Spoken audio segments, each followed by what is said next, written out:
स्वागत है।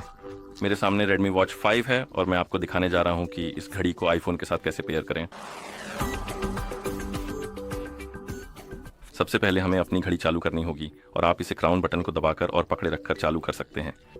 बटन को तब तक दबाए रखें जब तक स्क्रीन पर Redmi का लोगो ना दिख जाए।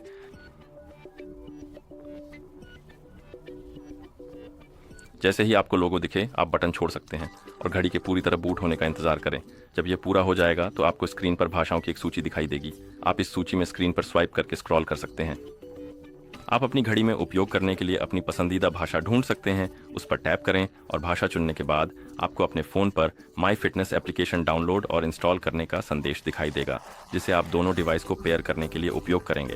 तो अपने आईफोन पर जाएं, सुनिश्चित करें कि आपके पास इंटरनेट कनेक्शन और ब्लूटूथ चालू है।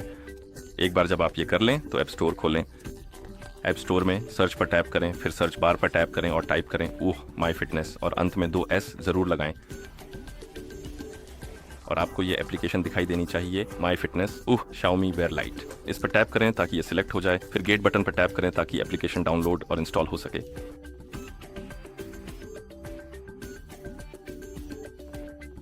ठीक है, और जैसे ही एप्लीकेशन इंस्टॉल हो जाए, सच कहूँ तो इसमें थोड़ा समय लगा।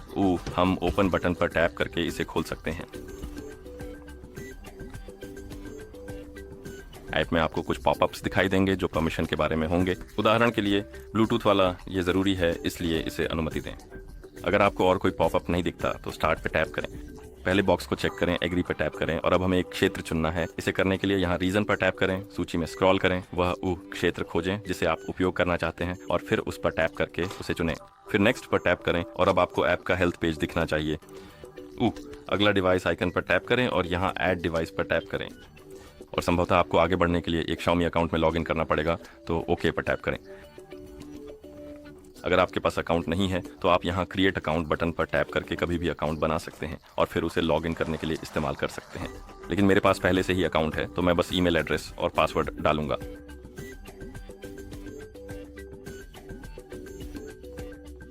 ठीक है, हमें यह भी चेकबॉक्स पर टिक करना होगा कि हम टर्म्स ऑफ यूज से सहमत हैं और फिर हम साइन इन पर टैप कर सकते हैं। और साइन इन करने के बाद आपको परमिशन से जुड़े और पॉपअप्स दिखेंगे।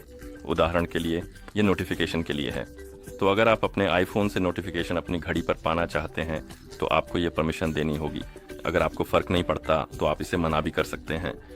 अगला है लोकेशन। अगर आप लोकेशन का इस्तेमाल करना चाहते हैं तो पहले इसे ऑन करना होगा।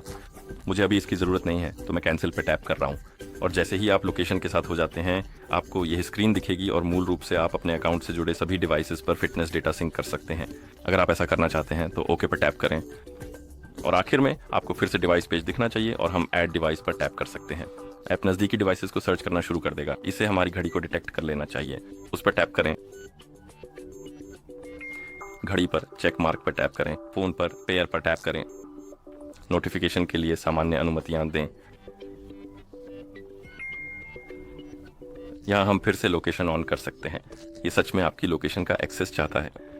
मुझे लगता है कि ये अलग अलग फीचर्स के लिए इस्तेमाल होता है, जैसे कि स्थानीय मौसम, मैप पर ट्रैकिंग और ऐसी दूसरी चीज़ें।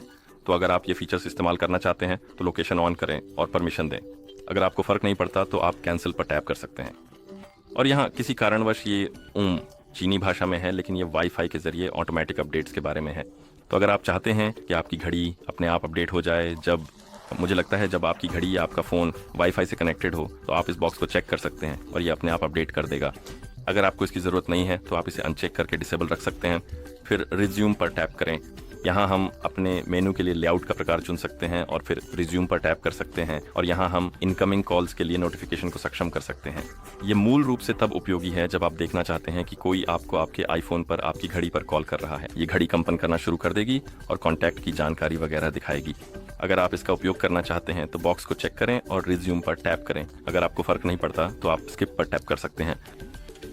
ठीक है, अगर आप शो कॉन्टैक्ट इन्फो सक्षम करते हैं तो आपको कंटिन्यू पर टैप करना होगा और उन कॉन्टैक्ट्स को चुनना होगा जिन्हें आप ऐप के साथ साझा करना चाहते हैं। तो आप बॉक्स को चेक कर सकते हैं, कंटिन्यू पर टैप कर सकते हैं और फिर चुने हुए कॉन्टैक्ट्स को अनुमति दे सकते हैं और फिर हम रिज्यूम पर टैप कर सकते हैं। मेरा मानना है हाँ, और यहाँ हम बॉक्स को और भी नोटिफिकेशन जैसे इवेंट्स, रिमाइंडर्स वगैरह के लिए भी चेक कर सकते हैं।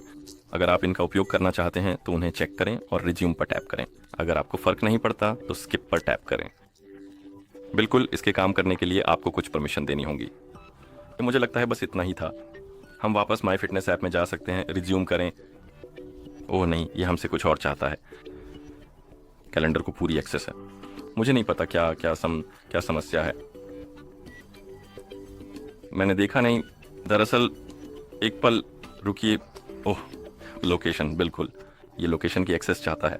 तो हम यहाँ लोकेशन पर टैप कर सकते हैं, यानी कि हम इस स्थान को चुन सकते हैं, लेकिन किसी वजह से हम इसे सक्षम नहीं कर पा रहे हैं। लेकिन मुझे लगता है क्योंकि लोकेशन बंद है, मुझे याद नहीं कि लोकेशन कहाँ ऑन करनी है, तो अभी के लिए हम इसे स्किप कर देते हैं।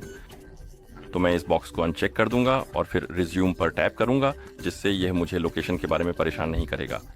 फिर हम रिज्यूम पर टैप कर सकते हैं और इसके बाद आपको वहां पर डिवाइस का मुख्य पेज दिखाई देना चाहिए। इसका मतलब है कि घड़ी आपके फ़ोन से पेयर हो गई है। अपनी घड़ी पर स्टार्ट टैप करें, ट्यूटोरियल पूरा करें या स्किप करें, फिर इसे इस्तेमाल कर सकते हैं। और ये लीजिए, इसी तरह आप इस घड़ी को आईफोन के साथ पेयर कर सकते हैं। देखने के लिए धन्यवाद। अगर आपको यह वीडियो मददगार लगी हो तो कृपया हमारे चैनल को सब्सक्राइब करें और वीडियो को लाइक करें।